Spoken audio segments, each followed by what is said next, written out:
moms and dads, especially when they're in the early stages, you're doing so much to pour out for everybody else in your family. And in different ways, but both moms and dads struggle with that. Like, we're just running on empty so often, right? And we're not taking care of ourselves. We're not nurturing ourselves. And when you neglect your health and your own well-being long enough, you will run on empty. And I always say that if you're empty spiritually, there's nothing to pour out on your family.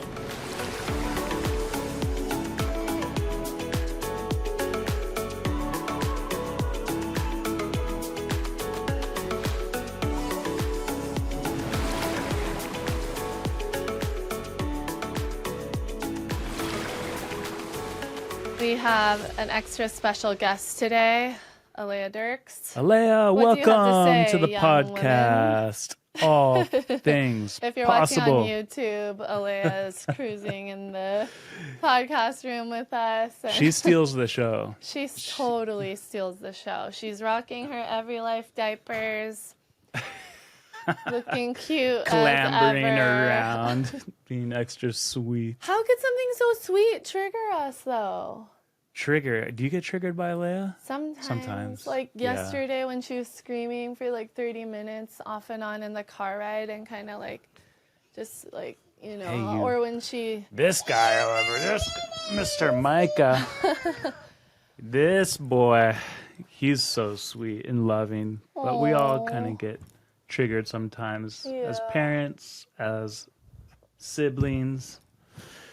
So that's the topic today we're going to be covering with Amber. She's author of a book called Triggers. Parenting Triggers. And it's just so important to intentionally think through these things so that we can show up, and we show up to be a parent, show up to be a good husband, a good wife. And I think, like, you know, we already had this conversation, so we're filming the intro after. And I think some of the things that really stood out to me is, like, you're not going to arrive at your pinnacle in parenting. Like, there's going to be challenges along the way. There's going to be new triggers along the way. So being able to work through those continually, to slow down, pause, pray.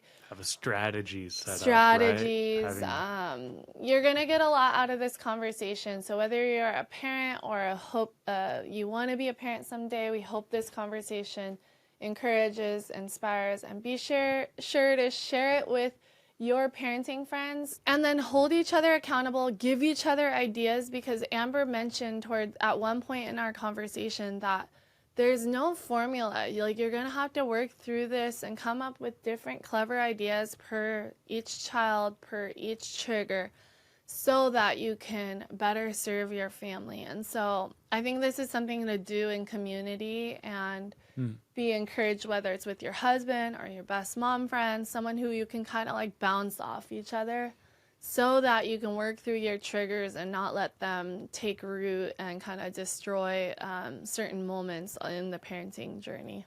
Yeah. Enjoy. Welcome to All Things Possible. And I'm glad you're here. Welcome to All Things Possible. We're so glad everyone is here. And today we are super excited to have Amber with us.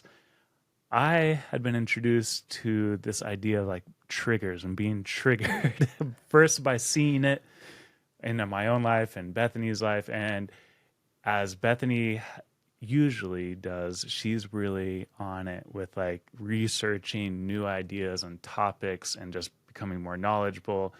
And that's how we found your book. That's how we got introduced to you, Amber. And we're so happy to have you on the call with us today. And hun. Yeah, welcome, Amber. I think this is just such a pain point in so many parents' lives. And yet we may never really work through it. You know, it might be this lifelong battle, but you can definitely get better at working through your triggers, I think. Like, I feel like compared to 4 years ago, I'm way better off than I am today, even though I was just remembering, like, last night I got pretty triggered. Well, there's factors Yeah, that there's a there's a lot. lot going on for sure. Amber, tell us about Yeah, yourself. Tell us about, yeah, welcome. welcome. I see the cover of your book behind you on the side. So if anyone's watching on YouTube, can see our I love the backgrounds and cover. whatnot. I The mean, mom that just like, was risky. That was risky move putting, picking that cover of like the angry mom with her mouth like yelling, right? Because nobody So wants to good. be It's that so person. noticeable. Yeah, I mean, thank you so much for having me on because I think that for a long time, I was like, I know I didn't want anybody to know that I struggled with anger or that I was triggered, right? Like, Totally. that's embarrassing. Like, who wants to raise their hand and go, hi, I'm an angry mom. And so the Lord really did a work in me to help me get over that and to be like, look, I've transformed you. I'm still working in you.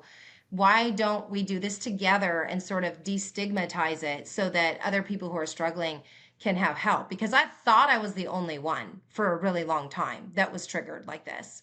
And so I've come to find out that's not true. There's a lot of us. So if you're listening and you struggle with being angry or frustrated or yelling at your kids ever or any of that, you're in the right place for this podcast right now or on YouTube because we're gonna unpack it a little bit, I hope, and it'll encourage yeah, you that there's hope for change for sure. yeah. So Yeah. this stemmed from like your own journey. And Yeah. did you like see it in your own Mm, mom, like growing up, or was it something that yeah. just kind of spurred on when you started having children and just noticing, Mhm. yeah, this spout It's of such a anger? great question, Adam, because I think there's two camps of people, right? There's Hmm. the parents that came from an angry home, and you're like, I swear I'm never going to do that when I'm a parent, right? And then there's the people who grew up in a fairly peace-filled home, and then they have their own kids, and then they're finding that they're not so peaceful. And so you're caught off guard. And I think a lot of us are caught off guard by our triggers. But I did have a fairly tumultuous upbringing. And I was that person that was like, this is not going to be me. And then I actually had kids. And I was especially caught off guard about it because I had been a teacher professionally for like 10 years. And I thought, and I was a nanny in college. And I thought, oh, you know, I got this. I'm going to be a great mom. And I loved my first son so much. I have four boys, so it's a testosterone home, which is crazy and amazing all at the same time. But when my first son was born, he never slept at night. And I was just to the bone weary, exhausted. And I he can had relate. colic and he had reflux and Oh he my didn't sleep through gosh. the night till he was like 3 and so that Whoa. alone was like I was fragile emotionally, right? And so here Yeah. I was this capable teacher who never really raised her voice in her class, and now I'm not like yelling at my baby, but I just feel totally helpless and I do feel triggered and I feel very frustrated and I don't know what to do. And so that was sort of the start of my journey of being a triggered mom. And I just thought, man, I thought it was going to be better than this. This doesn't feel like life to the full, like God promised me. So what are we going to do here? Yeah, it was rough. No, we can totally relate to that. Where, we had seen people around us, like our brother, my brother-in-law and sister-in-law having children, and there's having sweet moments with their baby, and you look forward to that. And then we had our own first child, and same thing, not sleeping through the night. We're waking up just exhausted and just our systems are frazzled, and Yeah. we're not able to like spend time with each other or even have the energy to do things that we usually had energy for. But also, how do we think clearly when you're raising your child? And something, I mean, like you've talked about, like dropping stuff on the floor, and you're just like, oh my, it just triggers you, right? Like it, Totally. uh, Hmm. yeah, Yeah. yeah, it's Yeah, hard. I think this is such a tough area because I think, like you mentioned earlier, all of a sudden you're snapping at your kids, your children, and you never pictured yourself being that sort of a parent. But all of a sudden, something's kind of flipped inside of you or something, and you're like kind of No. like what's the word, like you're upheavaled or something. Yeah. It's super Yeah. humbling and then shameful. Yeah, you don't want Yeah, to you tell anyone, you're embarrassed, but you're also like, I don't like, this is wrong, like I don't want to treat my child like this, but then you're like, you're stinking annoying sometimes. I don't know. Yeah. Yeah. And I remember when my husband left for work one day, and he was gone, and I was, I worked from home most of the time at that time when my two littlest guys were toddlers, and then I'd had a third son, so I had three kids under the age of 4 at that time. And I just looked around the house even and just saw the mess. And so, triggers are kind of anything that will set you off. It could be the sleepless night, but it could just be the messy house around you, because there's just not enough time to keep up with everything, especially when they're very young, or when they're older, as teenagers. You're like, man, I've done so much for you. And then they get very, sullen or moody, or they're just talking to you like disrespectful. And you're like, your mama did not raise you that way. Like, what is going on here? Right. And so there's just like the whole mix of things that can trigger you and set you off. And I realized, like, I just felt like the Lord say to me, you're here with these kids. They are a blessing. They are a gift to you. But you have to stop blaming the triggers and the circumstances and trying to fix everything. This is positionally where I have you in order to make you into a Christ-like person, to be on fire for me. I'm going to have to refine you. And he used my children to do that, and those circumstances. And I just kept in this vicious cycle for way too long, until when I sent my husband off that one day, just something clicked. I was snapping all over the place. I had a neighbor come knock on the door. I was afraid that they'd overheard me. And I was just like, this is a mess. I can't keep doing this. And so I just determined, I was like, I'm going to look in the Bible. What does God say about anger? And how does he parent me as a loving father? Like, what does that look like? And then I need to do that. And so I just sat myself down when the kids would nap, which was kind of like a rare, special time for me to like chill for a minute. Instead, I got back into the habit of reading my Bible again, and just looking at, what does the Bible say about anger? And I was really convicted. There was one verse, there were so many verses, but one of my key verses at that time was Proverbs 29:11. And it says, a fool gives full vent to his spirit, but a wise man quietly holds it back. And I began to learn that, to be angry sometimes is a righteous anger, right? Like, we should be angry when there's sin in the world. There are things that are offensive to us as Christ followers, but I was misdirecting my anger toward my children instead of the enemy, who is the source of all of that. And so that's where I had to learn, Amber, you're being foolish as a mom. You didn't grow up and say, hey, when you're a mom, why don't you act like a fool, be really angry. I was like, this is not working for me. So I had to take that verse to heart and just say, I can quietly hold this back. I can take a minute to pause instead of immediately just letting loose all my emotions and all my anger and all my frustration and saying all the things that I swore I'd never say. And so God just began to slow me down. Literally just slow me down, and to bring peace into my heart and mind, and to think, Amber, do you want to be foolish in this moment, or do you need to quietly hold this back and reevaluate a better response? And that was really my turning point. How many children do you have at that point? So there were 3 at that time. But they were all under 4, so that's like they were all under 4. All under 4. And you're like being run ragged hard. And there are boys who are pretty chill. They didn't live at my house. My boys were like the all boy, climb on the outside of the McDonald's play place, right? Structure where all the parents are like, your child's climbing up over that. And I'm like, yeah, I know, he's fine. Yeah. But what are you going to do? The testosterone just built, fed off of the next child and the next and the next. And they were just very, very active. It is a miracle that we haven't had we had our first broken bone this last year. So that's amazing, because my oldest is 18. I made it 17 years without a broken bone. So wow, we're doing good. Yeah. I've been thinking about that too. It's amazing we haven't been to the ER very much as well. Yeah. Just, knock on wood somewhere. Yes. We have mastered the super gluing. We do travel with Dermabond, and that's been a lifesaver. Exactly. Yeah.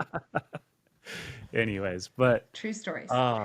Yeah, that's a man. I think about like myself. Have you found like different triggers? Do people have different reactions to their triggers? I feel for myself, I find myself when I feel overwhelmed or triggered by something, my default is kind of more withdraw and kind of check out rather than lash out. I think we're kind of opposite Well, on we're that the side. opposite. Yeah, Mine's like it's very like known. It's apparent. Like we're all cleaning the house right now or else. yeah. And I'm like, Yeah, I want to go it's check true. out. And yeah, Yeah. yeah. Sometimes anger, it really simmers under the surface, doesn't it? Right? Hmm. Like it's like that pot that's just simmering and the lid is there. And then some people get to their breaking point and the lid blows and then it's like disaster, right? So you can kind of keep it. And so really for all of us, whether our anger is really visceral and apparent and reactionary right in the moment, or we're a slow burn towards that point, this whole process of looking at your triggers and hopefully our desire is to grow in the Lord through any Yeah. circumstance and situation that God has us in. I mean, you guys are living proof of that, that whatever your circumstances are, that God can use it for good, right? It's your podcast, All Things Are Possible. And so Hmm. for me, it was like, okay, I don't want to just fix the situation with my kids, make sure that they're perfect so I don't have to be triggered. That is Mm. really not like the stance of our book and the things that we talk about on this topic, because really this is about becoming more like Christ, and that this is also about growing in our faith and maturing. So our kids are immature. That's why they often trigger us. So we have to have an appreciation and an empathy for their immaturity developmentally. Yeah. But in the middle of that, God is also interested in maturing me. He's interested in maturing you through this process of allowing your kids to mature. It's mutual. Ephesians 4:26 and 27 was another really key verse for me in this, because it talks about how, we can be angry and not sin. But then the Lord goes on to say, don't let the sun go down on your anger and give no opportunity to the devil. And I was just like, okay, so my anger can it's an opportunity. These triggers are an opportunity. It's either going to be an opportunity for me to grow, or it's going to be an opportunity to my enemy in my Mm. home. And that's the last thing I want. Like, I don't want to give him any help. We know the world is hard enough as it is to Right. navigate. And so for me to be opening up that door to the enemy in my home, when I have said, as for me and my house, we will serve the Lord, then I have to deal with this anger in a way that is going to be Christ honoring. And so I really just prayed, like, Lord, have your way with me. Like, I need you to help me. And he just slowly but surely began to give me ideas, which he promises to give us wisdom when we ask for it. So sometimes we get stuck in this cycle and we're like, I don't know what to do. Well, the Lord will speak to your heart. He will give you ideas. But Wendy, my co-author, and I of our triggers book, we say that we like to take a holy pause. Like, one of the first things that the Lord just reminded me is like, okay, if you're going to quietly hold things back, that means you just need to take like a little holy pause and take a breath and focus on what is holy and right and good in this moment, and how can you have a right response instead of an angry one, instead of one that's going to actually do more harm than good. And so I will just be honest with my kids sometimes, even in the middle of the moment and a triggered moment, and I'll just say, look, I'm getting frustrated and I don't want to be, so I'm just going to take a pause and pray about this and take a breath, and then we can talk about this in a minute. And so learning to just stop ourselves in the minute and say, Yeah. I just need a minute, and Right. allowing all that physiological stuff to calm before we speak, because I want to get myself under control before I try to control my child. And so Hmm. that is, for me, is key. Is like, I don't want to give any opportunity to the enemy. The Lord is going to give me an opportunity to grow and to be patient and to be calm and to be a peacemaker in this moment. Yeah, that kind of gets me thinking though. It's like when we pull back the picture, you mentioned control, and in my mind, you can't really control your children, and even the idea of like controlling them might not Yes. be like the right terminology, as to like we're raising them up in the way that they should go, we're encouraging them, we're leading them in the way that they should go. And I feel like that in itself is like a reason why we're triggered is because we want them to act good. We want them to do what is right. We want them. And then to the point that we're willing to try to control them to do what we want. And then when they don't, that's when the like trigger kicks Yeah. in I because mean, we're like like, that high why are you acting expectation. like that? Like, why are you biting your brother? Why are you pulling each other's hair? Like, why are you, doing Yeah. all these barbaric things? Like, we have a 4-year-old and a 2-year-old, and they're kind of cute together and they get along pretty good, but they're pretty barbaric and they do a lot of like barbaric things throughout the day. Like just this morning, they're like playing tug of war over toys, and like my 4-year-old's been biting a lot, and I'm like, he's actually like such a sweetheart and he's so fun, but he's kind of like when he's angry, his trigger is like he goes and bites. And then, He well, then already he's has his teaching little triggers. Alea, well, I wonder if he learned it from. No, he already has been biting. It's a Yeah. But common, Alea it's a will, common thing. Yeah. yeah, the Believe it or biting not. phase. Yes, But the yeah, I biting guess phase. bringing that back around, like Yeah. maybe the idea of like trying to control our children is the problem in the first place. Like That's right. we're supposed to lead and guide, protect, and show them the way and stop them when they're harming themselves or others. But Yeah. like I think for me, I like if I'm trying to unpack like some of my worst moments as a mom, I think control was like one of the biggest issues, and Yes. then the next biggest issue was to have unrealistic expectations on my children. So thinking that my 4-year-old's not ever gonna bite anyone because we're a nice family and we have a nice Yeah. household and we're of faith and we have God on our side. But like the truth is like he does bite and he does hit and like he's not perfect. There's also a mindset. I was thinking about our mindset nowadays, in general, is to avoid conflict, avoid everything in life should be, easy. That's what people are really searching for, is like, where can we find this like easy path for us to walk down? And when things get hard, like people want to avoid the hard stuff. People want to avoid when things get hard and we're encountered with a really difficult situation. It's hard to react to it in a correct way, I feel like. But that's where, where you brought up, Amber, that the Lord works in us through these times of difficulties, when we face obstacles and we face kind of that darker side of ourselves that we're Yeah. encountering. But this is where the Lord is like pointing to us. I mean, this is where I want to grow you and shape you.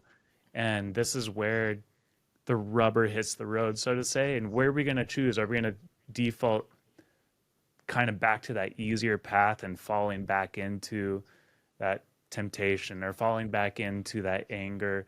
Or are we going to come to the Lord, take that pause and ask for him to, what are you revealing to me in this situation? And how can I grow in my faith in you and grow, so that I can serve my family? And, I think there's a lot there, and we have to be honest with ourselves. Right. We have to really be willing to lean into that hardship or lean into that hard stuff. We threw a lot at you. I don't know. There wasn't really a question, but That's what do okay. you This have is in good. response? I love that, hun, though. Like, truly. Yeah. Yeah, and I think one of the beautiful things about this discussion is you're right. This isn't about controlling our kids, but that's what we're always wanting to do. And because there's these expectations of our children, we get really unnerved because we do a lot for our kids and we're thinking it's supposed to look like this. If I do A and I do B, then I should see C.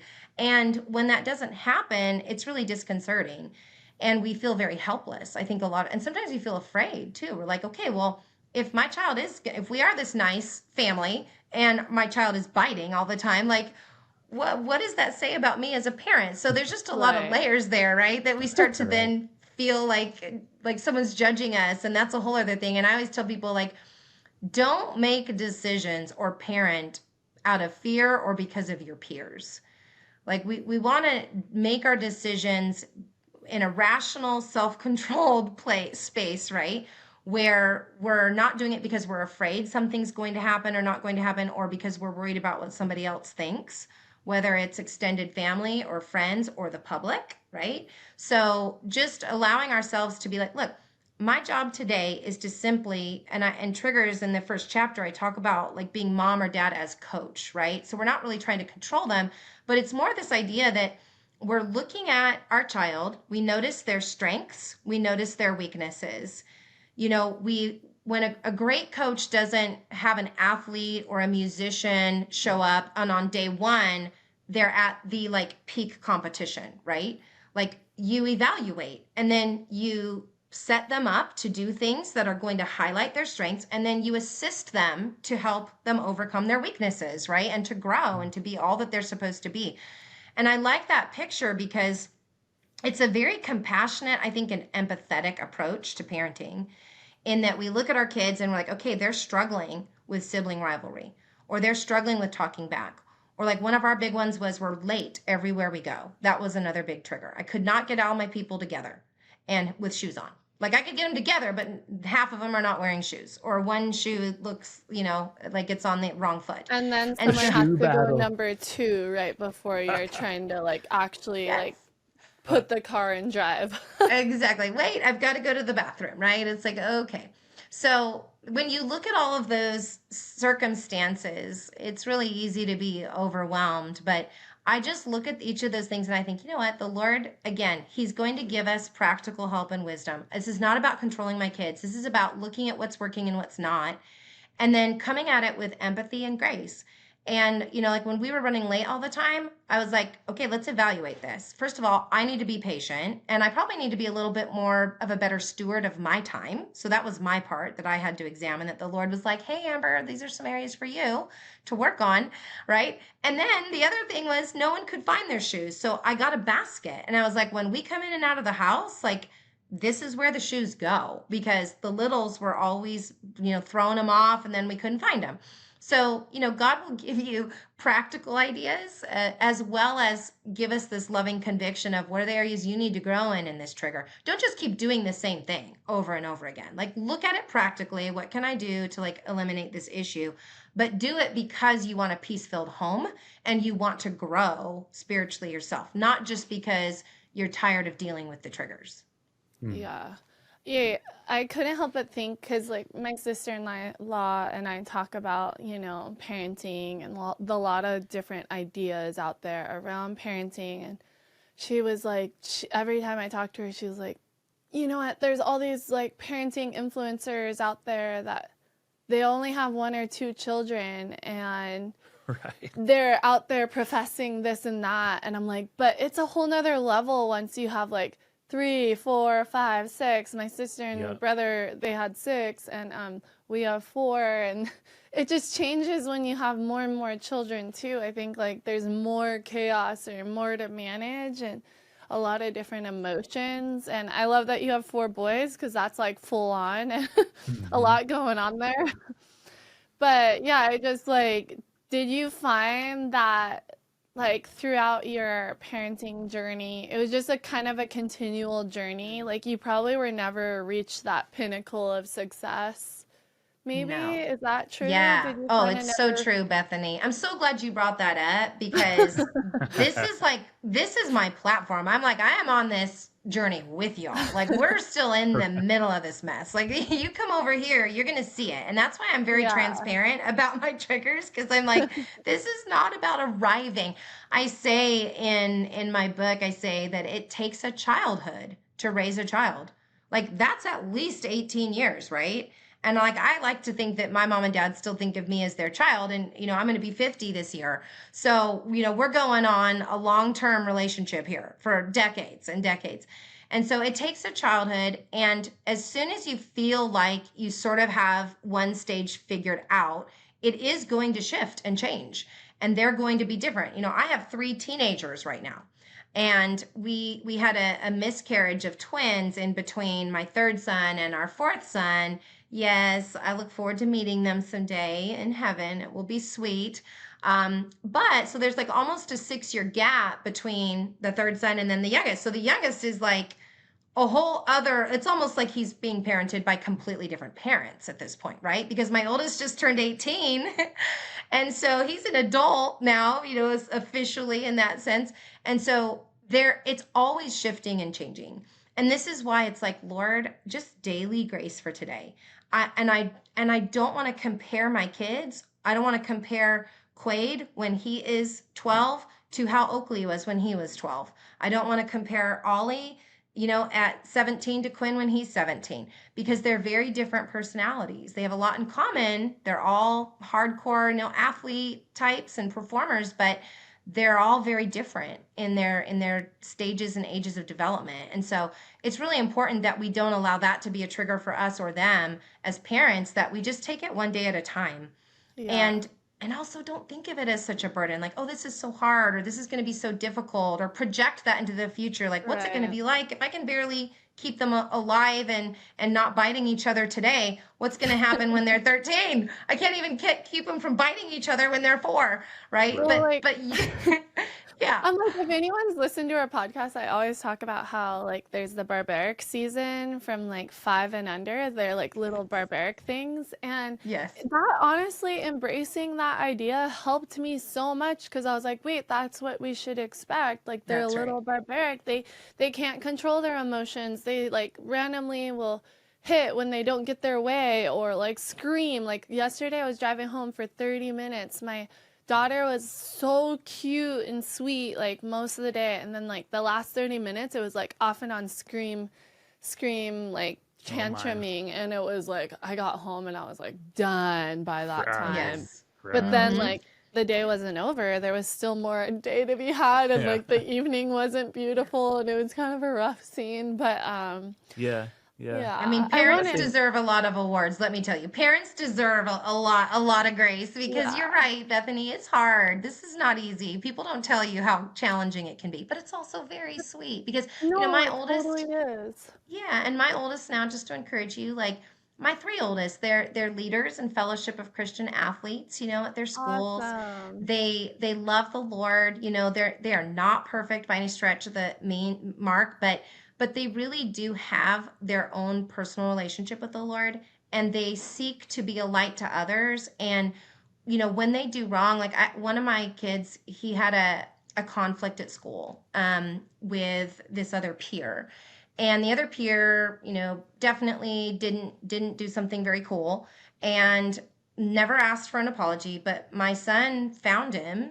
in the hallway a couple days later and said, "Hey, I just want you to know that we're brothers, and I forgive you, and I'm going to put that incident behind me, and I just want you to know, like, I'm cool. Like, I don't hold this against you. God's given me a lot of forgiveness in my life, and I want to extend that to others." And this kid, was like, whatever, but I was just really proud that he's living it out. Like, what kind of Right. a teenager goes and says that to another teenager that's really done them wrong, just of their own volition, without that person even apologizing, just offering forgiveness, right? So the seeds that you're planting now, when they're 4 and when they're 5, they do bear fruit. We know biblically that seeds take time. We have to water them. Keep doing the good parenting in every season and in every stage. It will bear fruit, and it will be worth it.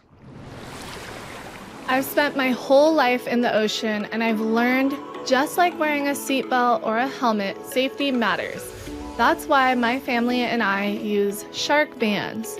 Shark Bands uses patented magnetic technology to deter sharks by disrupting their electroreception, kind of like a bright light in their eyes that says, "Nope, not today, shark face." No batteries, no charging, just simple, effective peace of mind.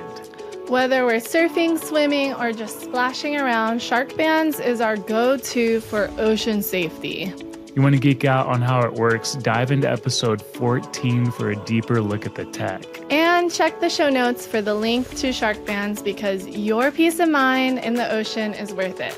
Stay safe, stay stoked, and keep loving the ocean.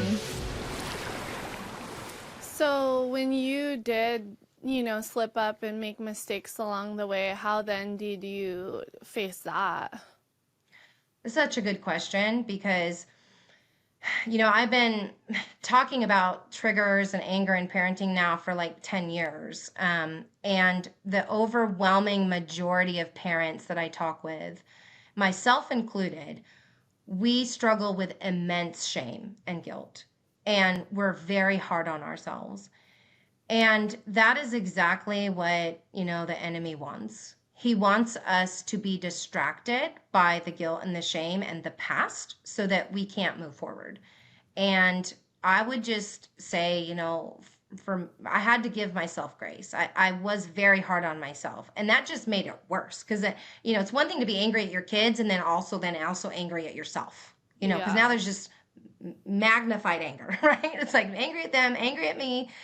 And so just embracing and accepting God's grace and his loving kindness, he tells us that his loving kindness draws us to repentance. God's loving kindness does. And so I was like, Lord, I want to receive that loving kindness for myself. I do want to repent. I want to turn around and do the next right thing. And then I also want to be able to offer that to my children. I want to be able to look at them with empathy. And it's actually kind of cool because as you look at your kids and they're struggling in their own sin issues or even immaturity, you go, okay, there's still some growth to be done there. That's all it is. It's a signal. Like this moment of sibling rivalry is just a signal to me that they have some more maturing to do, that I get to, as their parent, help them. I get to come alongside them and point them to the Lord. And so that's also how God is looking at me. You as the parent are God's child, and he's looking at you that way too. And he's just saying, okay, you're not there yet, Amber. You're not there yet, Bethany or Adam. There, like he's like, I'm gonna walk with you. I'm gonna forgive you, and I'm gonna give you lots of grace, and let's keep going in the right direction, day by day. It's just one day at a time, one trigger at a time. Yeah. Yeah. That's super encouraging. I feel pretty, yeah, just something that what's something that helps you on a journey. I'm sure you've heard a lot of stories of parents, reading your book and like beginning this journey. Do you have any tips for like I'm a parent, I need to start implementing some of these tips, just like how, Yes, could great you question. like put sticky note? I would write on my hand, oh, Yeah, pray. or I like need some like sort of like Yes, mantra or when like yes, you're thing you in that like a moment. prayer you say to kind of like yeah, bolster yourself into the absolutely. the battle. Mm-hmm. Yeah, Yeah. and one thing I always recommend is literally do take one trigger at a time. Like just take five Hmm. minutes and say, like, when I think about my frustrations as a parent right now, like, what are the two or three things that pop up the most, right? Like, what Hmm. are those two or three triggers that are the most intense for me in my home?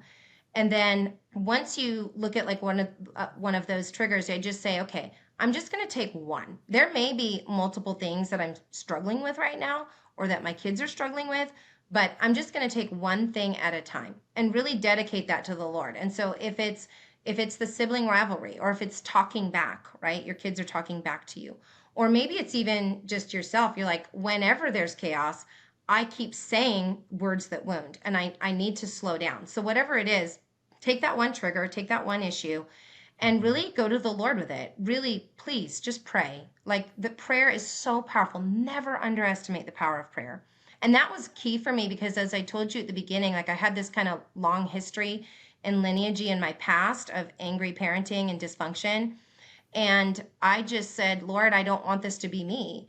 And God is very faithful in that He told me, Amber, there is no generational curse that is a match for the God of all generations. And so I had to go to Him in prayer and say, this trigger where I keep saying things I don't mean to say, that I don't want to say, that wound, I need your help, Lord. And I want to break that generationally in my family. And I want it to start with me.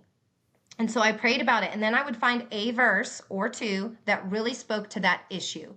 Maybe it was, the teaching of kindness is on her tongue, right? Because I just needed to work on me at that season. Like I need to stop, just knee jerk reaction, blah, whatever. And so I would put that verse on my phone. I put it over the sink where I'm washing dishes. And I really allowed that Bible verse. And I would even memorize it with my kids. And I also let my kids in on what I'm doing Wait, because can I you would say have that Bible verse again? We need to hear it again. Yes, the teaching of kindness is on her tongue, it's in Proverbs, and so this is where I was like, I want my tongue, and we also know that there's life and death in the tongue, right? There's so many verses, like just Google, or do a search in the Bible app on the tongue, right? Bible verses, and there'll be so many, and you could pick one that really applies to you. And so I would take that verse, I would write it, and on a sticky note, I would put it above the sink. I put it on my steering wheel. And then I would let my kids know. I would say, hey, you guys, I just have to apologize to you. I have been really quick to anger. I've been saying things just right off the cuff without thinking about it, and they're not always the right words. And so I apologize for that. I want to breathe life into you. I want to be a light to you. I want to be a peacemaker because that's what God asks of me as your parent. And so I'm working on this and I'm learning this verse. Would you like to learn it with me? And so if I'm being intentional to also have some accountability a little bit there, right? Like with my kids, I know they're my kids, but they were my accountability partners too a little bit. And so that just made it much more at the forefront of my mind. And then just let God have his way as long as it takes. If it takes 30 days, if it takes 2 months for God to have his way with you in that particular area, but he will. That's a prayer. That is a desire that God wants to answer. Of course, he's going to do that work in your heart and in your home. And it's amazing. I have parents, and I saw this in my own parenting. When you start doing that, you take one thing at a time. You really ask God for wisdom. You focus on that verse, and you actively, conscientiously focus on it like it's your job. It is amazing what God does and how quickly things can turn around in the spirit of your home. Even your children will change, even though that's not the goal at this time. It's to work on yourself. Well, it's they see they have someone who's steady and balanced and who's leading well versus kind of chaotic, hot and cold, all over the place, a little destructive. But I like the part about just being honest. This is where I'm at, but this is Right. where I'm taking them along that journey with you and being open. I think that's pretty powerful to know that, we've talked about that with our children too. Like, hey, we struggle too. Like we're not perfect. We're not, and this is, you know, this is a journey for us too. Like our faith is not like, oh, I don't know, probably in my mind, growing up, you look up to your mom and dad as a child as like they've arrived, they are the, the perfect, but then you find out later on, oh yeah, they're just human like us too. And they're on their own journey. And so just to bring them in on that is pretty cool. I think that's powerful. Yeah. And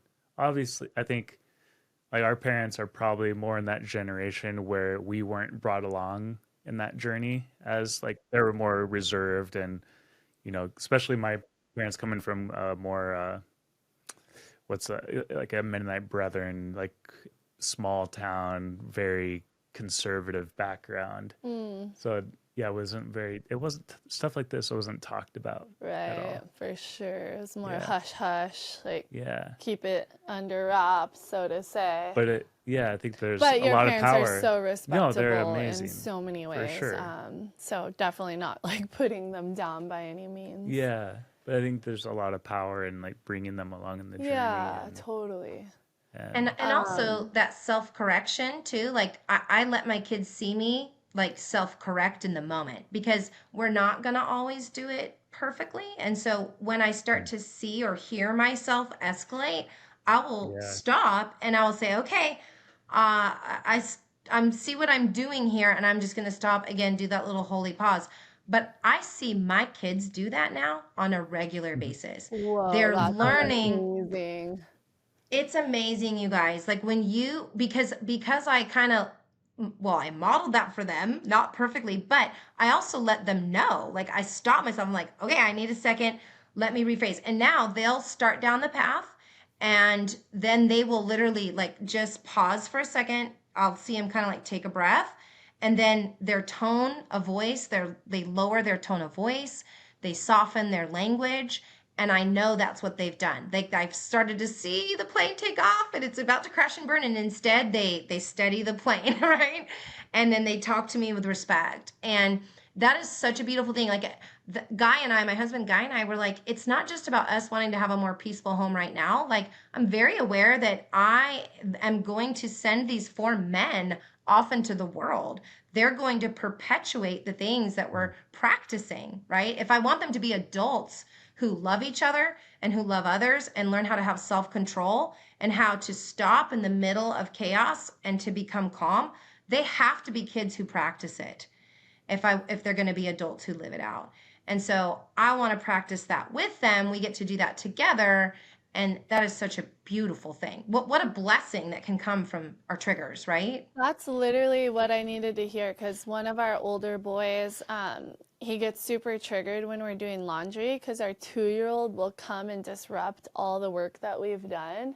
And he's Throw like, it around. I see him like getting upheavaled. So I'm like, okay, we need to lead by example, help him, but also maybe figure out a scene for the baby that's a little more practical.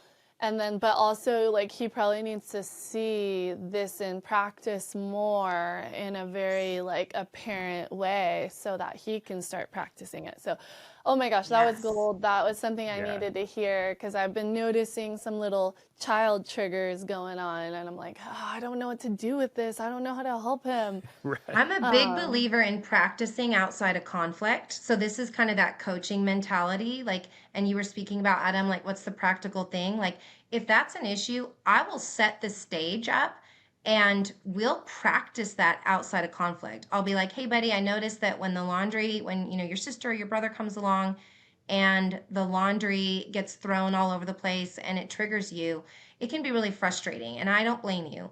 But let's come up with a better plan together. And so I'll be like, let's pretend. Let's go set this up and let's imagine. And I'm going to do my best to work with your sibling so that they're not doing that. But if it happens, what could we do instead of get angry and yell and hit them, right? Like, what could we do? And with my teenagers, even, I'll be like, okay, well, how did that go? How did that work out for you when you had that response? And have them think about it instead of like launching into just a lecture outside of conflict, right? Either setting them up for success ahead of time with alternate options and practicing it. Like, this is very intentional parenting. This is not like permissive parenting. Everything's just gentle and la, la, la, la, la. This is like, we're going to be very intentional ahead of the game. And then even afterwards, like, to really dig into what's the root, what's really going on here, and what can we do differently next time. But to practice it when we're not in conflict, because in the middle of the moment, no one wants to listen to a lecture. Like, I, as a grown woman, when I'm upset, I'm not very teachable. And yet I'm expecting my child, who's like 3 or 13 and all the hormones and all the things, to be really receptive to my teaching and my correction in that moment. And so slowing down a little bit and being like, I love to do things outside of conflict. Like, if we can have self-control to not try to teach a lesson in the middle of the moment, Yeah. then it's going to go a lot better for us and for our kids. Yeah, so what do you think would be a good plan though? So the laundry is about to get upheavaled. We just spent time folding it.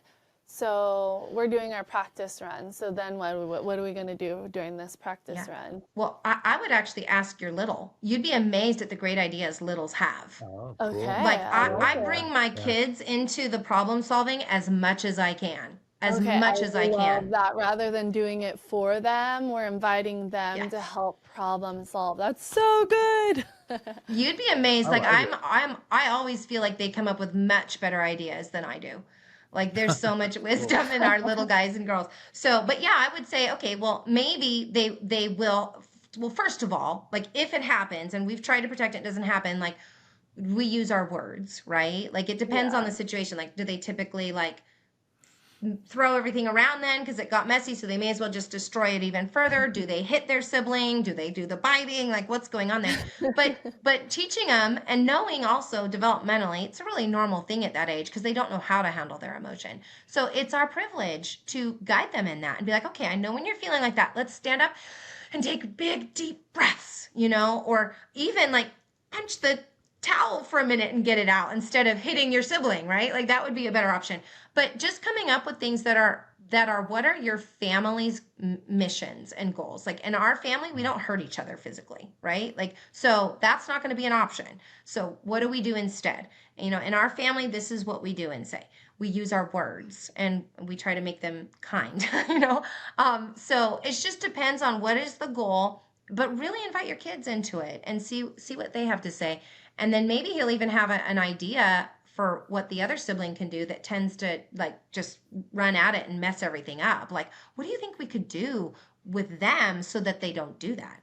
And it'd be interesting to see what they say.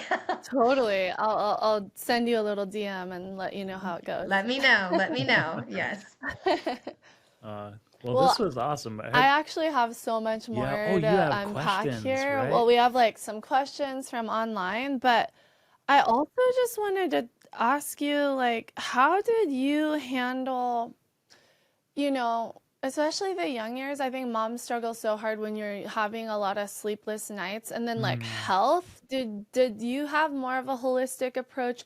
Did you change anything else in your life, in your mothering years that helped you? Because, I feel like there is this, but if you're running off of cortisol and like really in a struggle state, like, is there any other tips that you have beyond kind of like slowing down, pausing, negotiating how we're going to work through the trigger? We need a couple more hours to talk about that. I But Oh, know. the short I the was short thinking answer is that. yes. Like I feel like moms and dads, especially when they're in the early stages, you're doing so much to pour out for everybody else in your family. And in different ways, but both moms and dads struggle with that. Like we're just running on empty so often, right? And we're not taking care of ourselves. We're not nurturing ourselves. And when you neglect your health and your own well-being long enough, you will run on empty. And I always say that if you're empty spiritually, there's nothing to pour out on your family. So, practically speaking, I really do protect my quiet time. I've been, reading through my Bible for years and years and years and years. But I will tell you, we got to be having, 64 ounces of water every day. Like I was having coffee in the morning and then coffee again later, not nourishing my body, living on coffee for the first morning hours because I'm just scrambling. And when I shifted that and I started to detox my body just by having enough water, like it was a game changer. Protecting my sleep. I'm a big believer in that too, like at least 7, 8 hours of sleep. And I know that's hard when the baby is waking up or the toddler is having a nightmare, or I had to learn to just be okay with and trusting my teenage sons to the Lord because I needed to go to bed at 9 o'clock and they're not rolling in until midnight sometimes. And that's okay. That's the age and stage that they're at.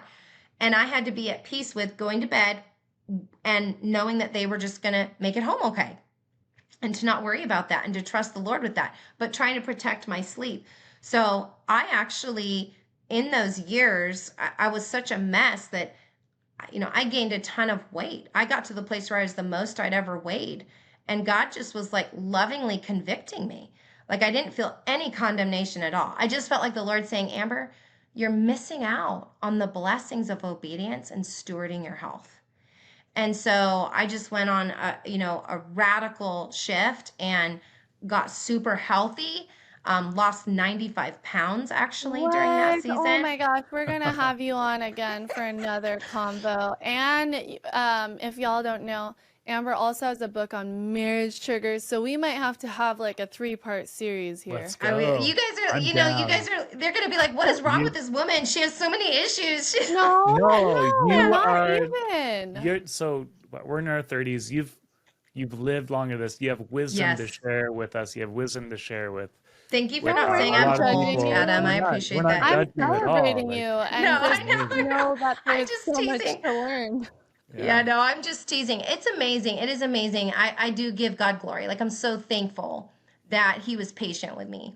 And if Oh, anything, these different stories of mine, of my experiences will give you hope that God is able to do anything. Again, back to your podcast, all things are possible. Like I never believed I would be able to stop eating ice cream at night.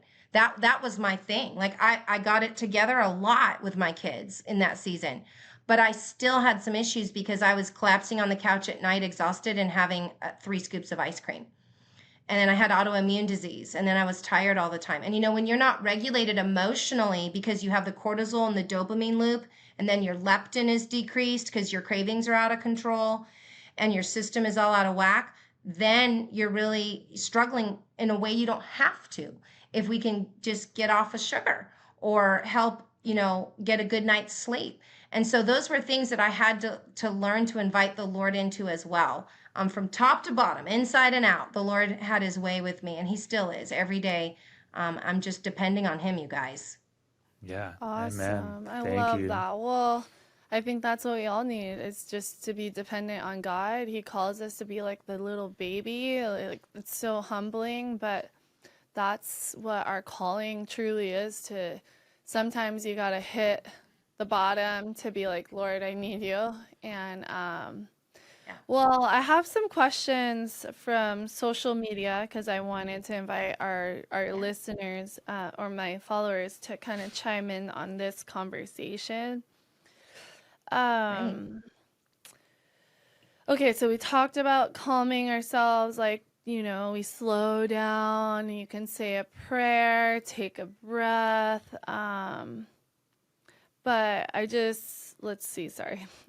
Get a pedicure, take a bubble bath, read a good book, do some things for yourself too. Those are all important. How about like when your toddler is screaming and Mm. yelling and not listening, and like Mm. how can you stay calm in that moment? This is what Nicole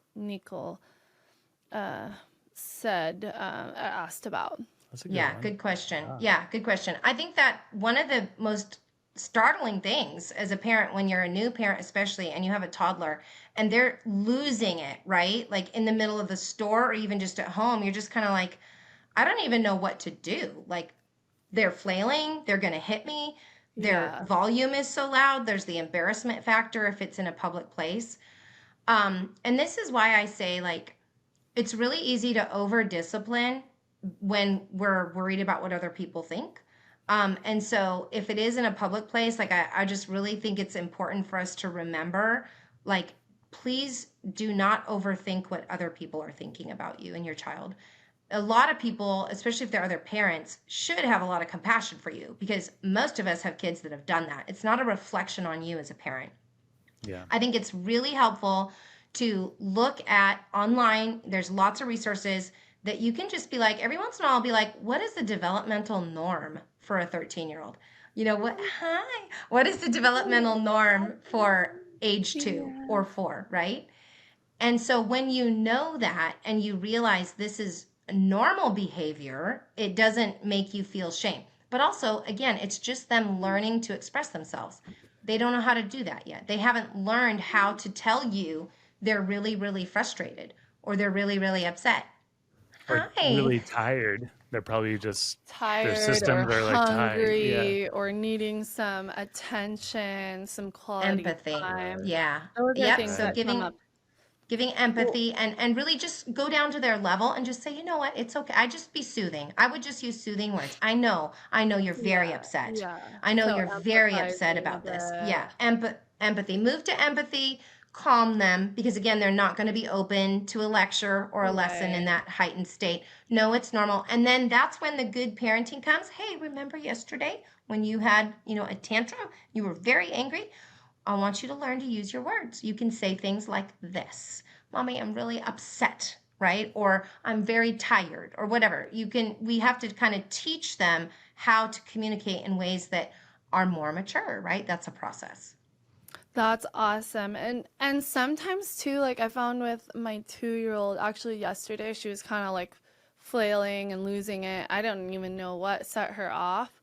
I had to turn on some music. So I turned on a Choo Choo Train song and then she honed Yes. in on that and she was like, So I try good. not to go to TV. I'm really anti like turning on a show or TV, but the song did it great. Or like, oh, let's go find a gecko or a flower. I Yeah, actually tried to find a flower first. That didn't work. So then I turned the Choo Choo Train song on. it's good. And then Yeah. she forgot about whatever Yeah. was happening. So I Some think with real Lighten the littles, distraction. you mood, kind of have right? to get creative. Yeah. Lighten the mood, right? When things are really intense, what can I do to just lighten the mood? Not everything has to be Yeah. a discipline issue. Sometimes we just need to lighten the mood. Okay, so let's try to get through two more questions before we wrap this up. This woman says, I take everything personal. My 9-year-old just knows how to push my buttons from Jess. And I feel like that's probably really common. Like, it's hard not to take things personal when your child kind of does something mean or out, Mm. like, that's just not nice. Yeah. That's such a great question. And I think parenting gives us the opportunity to like be offended all the time if we Right. let it, because there's so many things our kids do that we can take personally. And like I remember the first time my kid told me, like I don't love you and I wish I was in a different family. Like, really? How could you say that to me? So those things I think happen to all of us. But what was so healing for me is, first of all, there are a couple different scriptures. There's one in Ecclesiastes that says, don't take to heart everything your servant says about you. You yourself know how often, you have cursed others. Like, don't, you know, it's a thing like that. We all say things we don't mean, right? I remember when I was young saying similar things to my mom, and I didn't mean it. And there was this piece of me inside that was really hoping that she didn't believe me when I said it. Because I said it and I knew I didn't really mean it and I regretted it. Don't we all say Yeah. things we don't mean or that we regret? And it's Yeah. just part of our human nature. And again, our kids are very young. And so they will often say, dumb things. They'll say hurtful things. And so just remembering like I'm not a victim. I'm a mom. I get to be the mature one here. And I say this phrase to my kids sometimes. I'll say, I don't think you really mean that, but I just want you to know that I love you no matter what. And even when you're not doing the right thing, I still love you. And I don't make it a big deal. Yeah.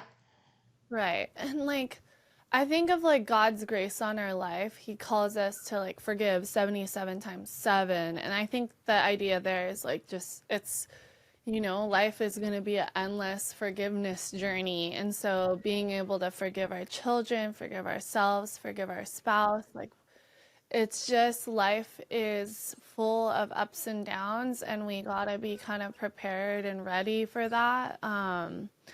Yeah, I think I've definitely taken stuff personal, and that's hard. So, but just knowing that, yeah, they don't always mean it, and to just keep fighting for that connection, to give them what they need, to And you're right, show Bethany, up the being best we forgiving. can. Yeah, giving the forgiveness over and over again is a really Right. important part of it for sure. Yeah.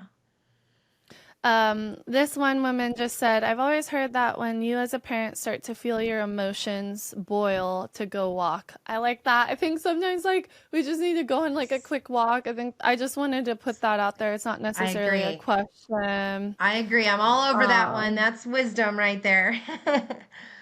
Yes, for sure. okay, finally, oh, okay. So this one's good, and I see this a lot in the respectful, like kind of peaceful parenting. I think there are different camps, but there's a lot of camps on social media, and it's almost can be confusing as a parent. And I don't really want to get into that because it's probably too much today.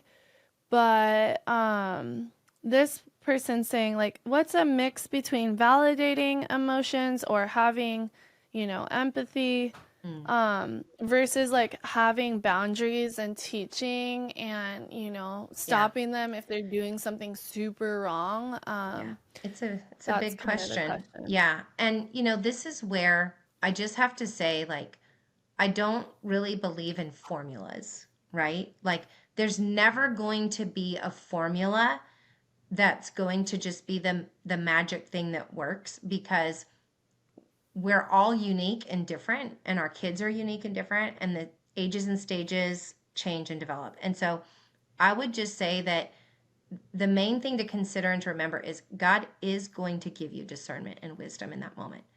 I want to make sure that I'm prayerfully asking for that on a regular basis. And sometimes it's a simple prayer like, Lord, help. I love in the Bible, King Hezekiah, he says, Lord, I don't know what to do, but our eyes are on you. And that's one of my like parenting prayers. Lord, I don't know what to do, but my eyes are on you. And I know that you're going to help me have discernment to when do I need to give empathy and when do I need to give grace. I have one situation where I had a child who had a terrible outburst, and he was supposed to be going on a special play date with a friend and to have a treat and all the things. And I knew in that moment that to allow him to have a blessing when he was in that place at that moment was the wrong decision. And I had to let him know, you don't get to talk like that in our home and then continue on this path, and you will not be able to go today. And I love you, but we're going to try this again another time, because he needed that discipline and that correction, that loving correction. Then there was another time, not too long after that, where a child blew it, and I took them out for frozen yogurt. And I was like, I want you to know that what you did was wrong. But this moment today, though I will often give you correction, loving correction and discipline, I want you to know that I'm giving you today what you don't deserve. And that is what grace is, that God is abundant. I'm an imperfect parent. God is a perfect parent. This is a picture of what salvation looks like, that he's giving you what you don't deserve. And I want you to simply experience the undeserved love. There's nothing you can do or not do to change God's love for you. And that goes for me too, but especially for God. And so the Lord will give you discernment about, when do I give empathy? When do I know they just need a break or a nap? When do they need that correction where we're like, we're not doing this, and here's what's going to happen next for consequences. And they have, they should be fitting and all that. So it is a fine line, I believe, sometimes. And it varies from child to child. I even tell my kids, like, we don't talk about what's fair amongst like you as siblings. Like, I'm not going to do exactly for you what I do for your brother, because you're very different. Yeah. And there will be different things that are going on. Differences, the maturity levels are different. Well, that I super appreciate that. And that makes me just kind of want to point out too, like, I feel like this would go without saying, but like, our children should never have to feel like they have to earn our love. Right. And so just always reminding them, affirming like that, hey, I'm here, I love you no matter what you do. Like, there's nothing you can do to change that. Like, Yes. I just could see as a child, if they're like getting so much correction all the time, they might, It's discouraging. I don't know, they definitely need some piece of balance, and like just some always reminding them, So like, I true, love you, like, Bethany. I'm here for you.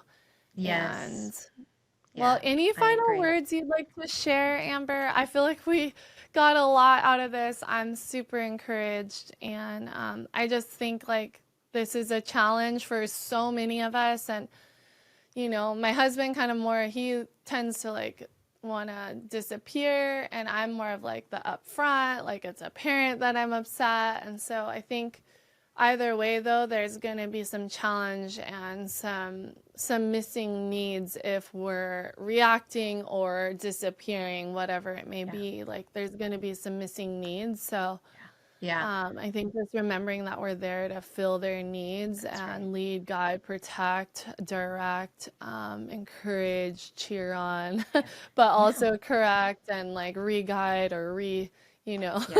Yeah. And Anyway. I would just say, don't grow weary in doing good, right? There is going to be a beautiful harvest for all the faithful parenting. This is not about being perfect as a parent or having perfect kids. It is about yielding to the perfecting work of the Lord, just day by day. Let him have his way with you. And yes, love covers a multitude of sins, right? Let love lead everything you do. If you allow love to be the leader in all that you do, you're going to have a beautiful family. You're going to have a wonderful home life. And then also just keep in mind that this is going to be a season of parenting that's going to go on for quite a long time, but embrace it with joy. Just know that this isn't going to be always about moving from one trigger or obstacle to the next. Really focus on the things that are going beautifully and the things that you love about your children, and really be committed to just reflecting that love from your own Heavenly Father toward your children. That's going to cover a lot of our triggers in and of itself. And just know that it's never too late. Some people are listening, they're like, what if it's too late for me? I've already done too much damage, or I'm already too far gone, or my kids must hate me by now, or whatever. And that's not true. Kids are so forgiving. They're so gracious. They're often much more forgiving than we realize. And God is able to do abundantly, exceedingly beyond all we could ask or imagine. It's never too late to do the next right thing. Love it. Thank you, Amber. We're cheering all the work that you do on, and you as a mother and your home life, mother and wife. Thanks so much for sharing your wisdom. Y'all, check out some of our episodes on health because we have dove into health so that you can better support yourself in this journey of triggering, and our other parenting podcasts. And Amber, we're definitely going to have you back on for your journey in health and also marriage triggers. So That'd be we great. look forward to that in the future. Thank you Sounds so good. much. Thank you, Bethany. Thank you, Adam. It's been truly a joy just to have these conversations with you. God bless you both.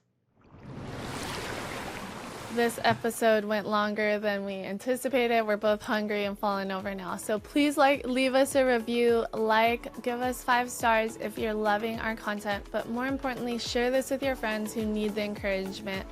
Aloha, and remember, All things are possible. Chee-hoo.